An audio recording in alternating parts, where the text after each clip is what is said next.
안녕하세요, 문화초점입니다. 오늘은 조금 특별한 영상으로 찾아뵙게 되었는데요. 아마 많은 분들이 문화초점 채널이 한국출판문화산업진흥원의 후원을 받고 있다는 사실을 알고 계실 겁니다. 한동안 영상의 상단에 진흥원 로고가 붙어 있었었죠. 아마 이런 조직이 있다는 사실을 처음 아신 분들도 있으실 겁니다.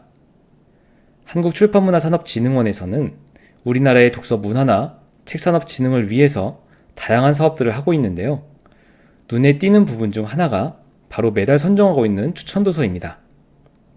진흥원에서는 책나눔위원회를 통해 추천도서들을 선정해서 매달 홈페이지에 공고하고 있는데요.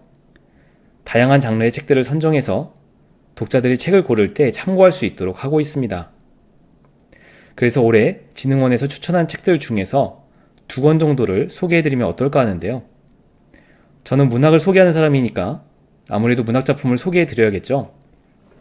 그래서 이번 영상에서는 6월 추천도서 중에서 문학 장르인 편혜영 작가의 소년 1호를 소개해보려고 합니다. 일단 이 작품의 작가인 편혜영 작가에 대해서 먼저 소개해드려야 할 것 같네요. 편혜영 작가는 1972년 서울 출생이라고 합니다. 대학에서는 문예창작을 전공했고 대학원에서는 국어 국문학을 전공했습니다. 2000년에 서울신문에 신춘문예로 등단하면서 본격적인 작가의 길을 걷게 됩니다. 장편소설로는 재와 빨강, 서쪽 숲에 갔다, 선의 법칙 등이 있고요. 단편소설집으로 아오이가 든 사육장 쪽으로 등이 있습니다. 오늘 소개해드릴 소년 1호 역시 단편소설집이죠. 동인문학상, 이상문학상, 이호석 문학상 등 널리 알려진 문학상도 수상한 시대를 대표하는 작가 중 한 사람이라고 할 수 있겠습니다. 편혜영 작가의 단편집 소년 1호는 모두 8편의 단편소설로 구성된 작품집입니다.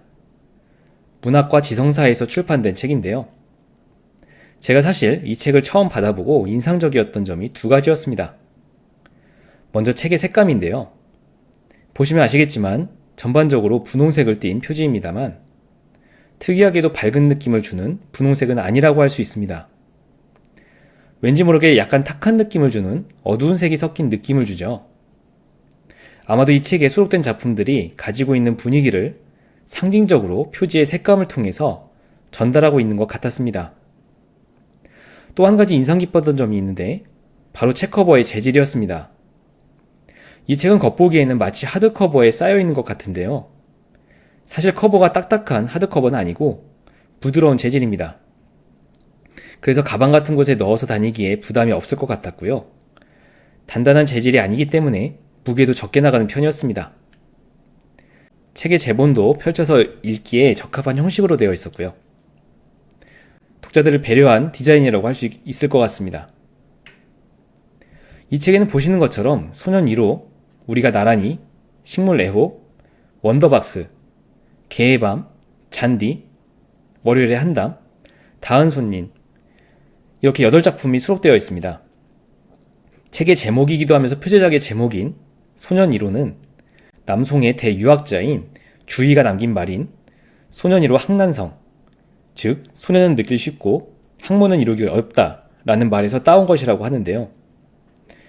앞부분인 소년 1호가 제목이니까 소년은 듣기 쉽다가 이 책의 제목이라고 보시면 될 것 같습니다. 소년은 듣기 쉽다. 이 책의 제목에서 느껴지는 분위기가 어떠세요? 저는 개인적으로 어딘지 모르게 아련하고 쓸쓸한 느낌을 받았는데요.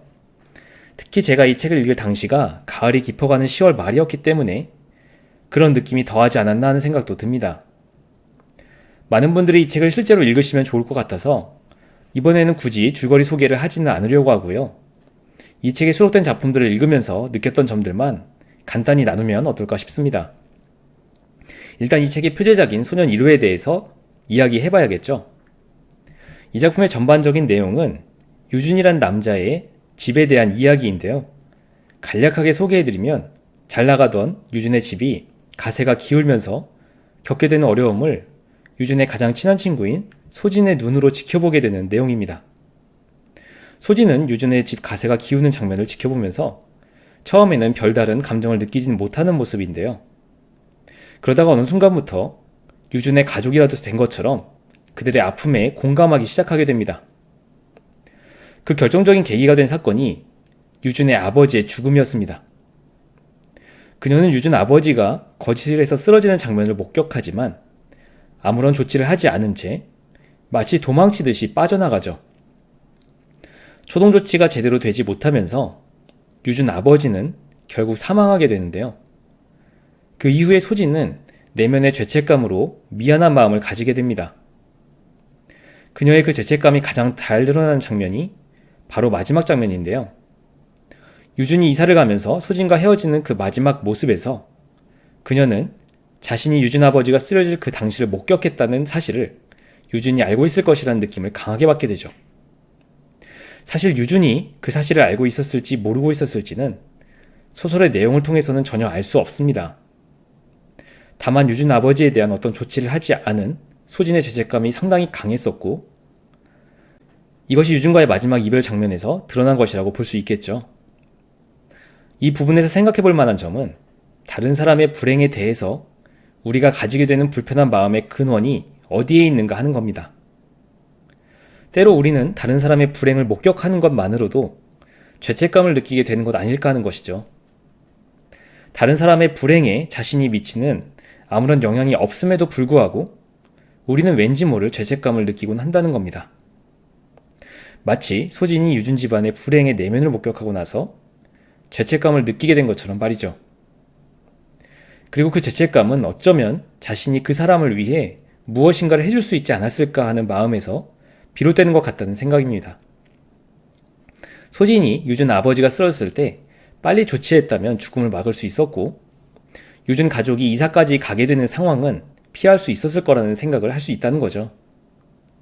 이 짧은 작품은 다른 사람의 불행을 바라보는 우리의 내면 깊숙한 곳의 죄책감의 원인이 무엇인지 생각해보게 만듭니다. 또 하나 소개해드리고 싶은 작품이 세 번째 작품인 식물애호입니다. 사실 작품을 읽는 과정에서 왜 제목이 식물애호인지 의아했는데요. 마지막 부분에 이르러서 제목의 의미가 깨달아지는 동시에 개인적으로는 소름이 돋는 느낌을 받지 않을 수 없었습니다. 이 작품은 오기라는 한 남자의 불행한 사건을 그리고 있는 소설입니다. 오기와 그의 아내는 차 사고를 당해 아내는 죽고 오기만 살아남았죠. 부모님이 안 계시는 고아였던 오기에게 남은 가족이라고는 장모뿐이었습니다. 장모는 불구가 된 사위를 돌보게 됐는데 어느 순간부터는 사위가 모아둔 재산에 더 관심을 가지는 모습입니다. 그래서인지 오기에게 필요한 물리치료 같은 것들을 돈이 든다는 이유로 하지 못하게 하죠. 오기는 장모의 모습이 그다지 마음에 들지 않습니다만 유일하게 곁에 남은 가족이라 자기 감정을 입 밖에 내진 못합니다. 장모는 집안의 식물을 기르는 것에 관심이 많았는데요. 어느 날 오기는 마당에 땅을 파고 있는 장모의 모습을 이상하게 느끼죠. 제가 소름이 끼쳤다고 말씀드렸던 이유가 이 장면에 있습니다. 이 단편소설의 제목은 식물애호인데요. 식물을 좋아하는 장모의 모습을 표현한 제목이라고 볼 수 있겠죠. 그런데 마지막 장면의 장모에게서 느껴지는 느낌은 장모가 오기를 마치 식물을 대하는 것 같이 하고 있는 것 아닐까 하는 의심입니다. 한 인간으로서가 아니라 식물같이 대하는 것 아닐까 하는 것이죠. 주변 사람을 자기 마음대로 할 수 있는 식물처럼 대하는 것이 나 자신에게도 있지 않은가 하는 성찰을 하게 만들기도 합니다. 이렇게 소년 1호에 담긴 8편의 작품 중 2편의 작품을 간단히 소개해드렸습니다. 다른 작품들 역시 재미와 여운이 있는 작품들이라 한번 읽어보시면 어떨까 하는 생각이 들었는데요. 제가 이 작품집을 읽으면서 전반적으로 받았던 느낌은 수록된 작품들이 실패한 사람들, 아픔을 겪고 있는 사람들에 대한 작가의 시선이 담긴 작품들이라는 것이었습니다. 이들의 이야기가 남의 일이라고만 느껴지지 않는 이유는 언제고 우리 주변에 벌어질 수 있는 이야기들이기 때문이죠. 소년은 늙기 쉽다 라는 말은 늙음을 피할 수 없는 모든 인간에게 적용되는 말일 겁니다. 이 작품집에 담긴 이야기들 역시 인생을 살면서 아픔과 실패를 피할 수 없는 모든 사람에 대한 작가의 위로가 담긴 것이 아닐까 싶었습니다. 지금까지 문학축집이었습니다. 또 다른 영상으로 찾아뵙겠습니다. 감사합니다.